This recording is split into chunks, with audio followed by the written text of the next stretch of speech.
Pemirsa, penangkapan 4 hakim menjadi tersangka suap vonis lepas terhadap 3 koperasi menjadi terdakwa korupsi minyak goreng menambah kelam catatan bagi kalangan wakil Tuhan yang terlibat kasus korupsi atau suap. Apakah benar godaan suap lembaga peradilan kerap dialami oleh para hakim? Kita tanyakan langsung meminta perspektif dari Kang Asep Iriawan, mantan hakim yang juga pakar hukum pidana. Selamat malam, Kang Asep. Maaf lahir batin sebelumnya. Sehat selalu, semangat terus. Kang Asep, halo? Maaf, belum terdengar jelas. Halo? Halo, udah jelas belum? Oke, Kang Asep, hakim kembali terjerat kasus rasuah. Respon Anda seperti apa? Ya, suara saya udah jelas ya, suara saya udah jelas. Suara saya udah jelas belum? Sudah jelas, tapi bisa dilanjutkan dulu, nggak apa-apa, Kang Asep. Oke, ya. Terjerat itu emang sudah watak tabiat mereka yang tidak pernah mau tobat. Tuyul-tuyul ini memang sejak dulu pemain. Cuman sayang, Mahkamah Agung kenapa menempatkan tuyul-tuyul 4 orang itu? Mereka itu kan ada ikatan-ikatan ya emosional ya, entah kedaerahan, entah kealumnian, entah karena bekas anak buah ditempatkan. Mereka kayak obat nyamuk, muter-muter di Jakarta, dan mereka ternyata kenal baik dengan para penyuap-penyuap si M nama si A itu. Sekarang hakim tuh tahu di Jakarta kalau si M, A, si itu dan si A itu pemain, dan ada beberapa temennya termasuk juga kemudian kampus ternama ya, mereka adalah pemain-pemain. Ini kan perkara menarik perhatian ya, konglomerasi 3 perusahaan besar ini, bandar itu kan merugikan negara 16 triliun. Nah mereka tahu permainan ini diaturlah kepada si Arif untuk tuyulnya 3 orang itu. Mereka mainkan, ini perkara yang menarik. Sengaja mereka muat putusan lepas ketika orang sibuk mau lebaran ya, padahal main sejak 2014. Tapi kan si M maupun si A ini main dari zaman kasusnya Sambo, kasusnya Timah, lebih lagi Timah dari para pemainnya, kemudian kasusnya suka pajak ya yang di Jakarta Selatan dengan anaknya itu, dan beberapa kasus lainnya. Dan itu sudah istilahnya ya mainannya para tuyul-tuyul ini. Mereka sama-sama tuyul-tuyul karena mereka mau dipelihara oleh para bandar-bandar, para penyuap, pengacara-pengacara yang memang udah dikenal di kalangan di praktisi. Mereka dekat dengan kalangan aparat penegak hukum. Dan mereka tidak kapok. Sering saya katakan, kalau mereka nggak bisa dibina, binasakan. Jadi sekarang kesempatan Ketua Mahkamah Agung, ya, tiru tahun 99 yang masih ada saksinya. Dulu ada Menteri Kehakiman namanya Yusril, sekarang seperti hukum. Jadi mereka cuma mengkocok ulang para hakim di Jakarta, hakim-hakim yang lama pemain ini, ya tidak mau dibina, binasakan. Banyak hakim-hakim baik, bahkan putra-putra terbaik, tempatkan di Jakarta, ganti hakim-hakim yang punya ikatan emosional, S3 tadi yang suka senyum, saji sowan, diganti dengan hakim yang integritas. Daftarnya ada di Bawas. Nah kalau ini dipelihara terus terjadi, maka sebelum saya lupa katakan, hentikan kepada Presiden ya Prabowo, nih saya ingatkan Prabowo kalau mau ingatkan, hentikan ya kenaikan gaji maupun usia perpanjangan pensiun. Kalau usia perpanjangan pensiun nanti mereka jadi 75 tahun, semakin mereka akan merajalela ya, dinasti tidak di eksekutif, yudikatif pun sama teman-temannya semua. Kemudian 2, soal gaji tidak berbanding lurus. Gaji tidak menentukan integritas. Justru pilihan ketiga hakim jadi hakim, ya itulah hakim yang gajinya segitu. Jangan minta naik, justru semakin minta naik gaji, semakin meninggikan transaksi bukti. Gaji ketua pengadilan itu gajinya lebih, ya selatan lagi, Jakarta lagi, kelas 1A utama lagi, ya. Nah sekarang kan jadi naik dia mintanya 65, padahal 65 itu ditepu sama pengacaranya. Bayang, hitung aja paling gampang.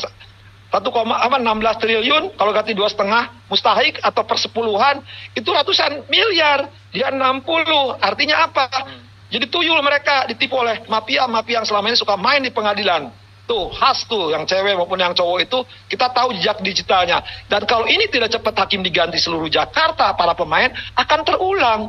Surabaya belum selesai, Rizka Jaro belum selesai, Hakim Agung itu juga belum selesai. Masa sekarang sama tuyul-tuyulnya mereka mau kasihan hakim-hakim baik, hakim yang mau baik, dirusak oleh tuyul-tuyul ini. Mafia mereka hanya berputar di situ. Nah sekarang Tuhan menunjukkan jalan. Makanya ingatkan tuh, baik legislatif, eksekutif, jangan terpedaya oleh naik gaji maupun usia pensiun. Hentikan itu program itu. Sebelum mereka menunjukkan integritas, kualitas putusan. Masih banyak hakim yang baik, begitu ya, termasuk Anda pernah menjabat sebagai hakim. Kang Asep, mungkin bisa diceritakan ke publik, apakah benar ada godaan ketika Anda menjadi seorang hakim saat mengusut suatu perkara, Bisa dijelaskan ke kami? Ya, godaan itu saya sebut. Harta, tahta, wanita, Toyota, Tokopedia, Lazada. Ya, yang goda itu bintang 1 sama bintang 7. Jadi zaman dulu aja 25 miliar tuh narkoba di Tangerang. Hakim Jakarta ngadili BLBI. Itu kan para bandar-bandar, bankir-bankir tuh menyuap ketika saya di Gubernur BI. Tapi kan sejak awal saya, hakim-hakim muda yang kan lalu produk Yusril dan Ketua Mahkamah Agung. Ya kita prinsipnya gaji saya waktu 3 juta, 5 juta lah yo. Tapi kita akan mencukupi karena kita pilihan hakim. Karena kita beringat, wakil Tuhan aja nggak perlu duit. Loh ini, duitnya 60 miliar. 60 miliar juga tuh sisa. Mau-maunya merusak. Tuh kampungan sekali tuh si Arif CS itu. Ya. Jadi godaan mah dari dulu. Tapi kembali, kalau kita sejak awal ya pilihannya sebagai hakim, ya risiko itu. Dan kita harus taat. Ya, kan istilah kedua itu kemanusiaan yang adil dan beradab. Manusiakan para pihak, adili para pihak dengan cara-cara beradab. Ini bukan kan? Jadi putusan bukan demi keadilan sang Tuhan Nama Esa, tapi putusan demi kekayaan, ya. Dan terbukti kan? 3 pengacara yang nyuap itu kan jelas suka pemain di pengadilan. Orang tahu, periksa jejak digitalnya. Dan mereka udah dikenal. Nah, sekarang ya tergodalah hakim-hakim yang jelas permain. Bayangin diatur majelisnya. Ini kan pola sama dengan Surabaya. Artinya apa? Kalau ini mereka dibiasakan tetap, ya mereka tergoda, ganti. Banyak, saya percaya saya tahu persis lah. Banyak hakim-hakim yang Bawas punya nama. Kalau enggak, suruh tuh Nugroho bekas Kabawas yang sekarang KPT Sumsel. Suruh tunjuk nama-nama. Orang suruh percaya. Ya pasti hakim-hakim. Jangan hakimnya karena tadi ikatan emosional. Kalau ikatan emosional, perlu balik modal seperti kadal-kadal di daerah gitu kan. Ya mengembalikan modal. Ini pun hakim sama. Ya obat nyamuk puter setoran juga gitu kan. Tidak hanya setoran, saling tepu gitu kan. Makanya perlu hakim-hakimnya tadi paling sederhana 3 kata yang saya katakan. Ya. Perlu hakim pintar, jujur dan berani. Kualitas hakim akan terjamin dan itu banyak. Tapi cuman mereka nggak ada akses karena mereka bukan bagian dari ikatan-ikatan emosional gitu. Oke. Jujur, pintar, berani itu yang Anda miliki juga tentunya ya. Kang Asep, belasan tahun menggeluti profesi sebagai hakim, apa nih yang menyebabkan Anda akhirnya mundur dari jabatan seorang hakim? Ya Mas, saya terus terang biar dengar nih, saya kan di jejak digital. Ya kalau lama-lama ditekan atasan, kanan kiri, dulu 2 atap kan, titip-titip, saya juga nggak enak sama teman, karena teman mau, saya nggak mau gitu kan. Nah, ya lebih baik saya keluar ke kampus, lebih aman, lebih merdeka bisa ngomong begini. Karena saya tahu modus operandi permainan dari atas sampai bawah gitu kan. Yang tadi saya katakan, kebanyakan hakim-hakim di kelas 1 itu bukan hakim-hakim pilihan karena kualitas jujur, pintar, berani. Kalau bahasa kampung saya, kan hakim terus cager, bager, pinter, wanter, singer. Ya, hakim-hakim yang mumpuni, hakim yang punya daya agung, yang punya citra wibawa martabat. Nah, tapi kalau hakim-hakim ini juga sekelilingnya, kan kasihan juga. Saya kasihan kan teman-teman saya yang mau, apalagi istri anaknya perlu clubbing, shopping sama flexing, ya susah kan. Saya lebih di kampus mah lucu-lucu, banyak mahasiswi cantik-cantik, saya lebih paham. Nah, saya juga manusia takut tergoda kan, yang aman. Tapi saya banyak hakim yang jujur-jujur, pintar-pintar, berani. Cuman masalahnya mereka nggak ada akses. Maka saya katakan, udah sekarang cari solusi ya.